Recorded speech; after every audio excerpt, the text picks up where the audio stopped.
நகர அதிமுக மகளிர் அணி சார்பில் நலத்திட்ட உதவிகள் பொதுமக்களுக்கு வழங்கும் நிகழ்ச்சி நடைபெற்றது. விழுப்புரம் முத்தாப்பு பகுதியில் நடந்த நிகழ்ச்சியில் நகர செயலாளர் வண்டிமேடு ராமதாஸ் தலைமை தாங்கி ஏழை எளிய மக்கள் 300க்கும் மேற்பட்டோருக்கு வேட்டி, சாலை உள்ளிட்ட நலத்திட்ட உதவிகளை வழங்கினார். தொடர்ந்து பொதுமக்களுக்கு அன்னதானம் வழங்கப்பட்டது. இந்த நிகழ்ச்சிக்கான ஏற்பாடுகளை நகர மகளிர் அணி செயலாளர் பத்மபிரியா செய்திருந்தார். வரணும்னா உங்களுடைய ஓட்டு ஒரு ஓட்டும் முக்கியமான ஓட்டு. நீங்க சிந்திச்சே போடுங்க. நீங்க தான் போட போறீங்க. நீங்க யோசனை பண்ணி யார் யார் என்ன 5 வருஷம் என்ன செஞ்சாங்க, இப்ப என்ன செய்ய போறாங்க பார்த்து செய்யுங்க. இந்த இந்த நல்ல நாள் தொடர்ந்து நீடிச்சு சந்தோஷமாக இருக்கணும். விலைவாசியை கட்டுப்படுத்தணும். கெட்ட பழக்கம் போதை கலாச்சாரத்தை ஒழிக்கணும்.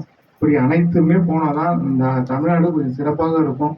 அதுக்கு நீங்க உறுதுணையாக இருக்குமாறு இந்த நல்ல நாளில் கேட்டுக்கொள்கிறேன். நன்றி, வணக்கம்.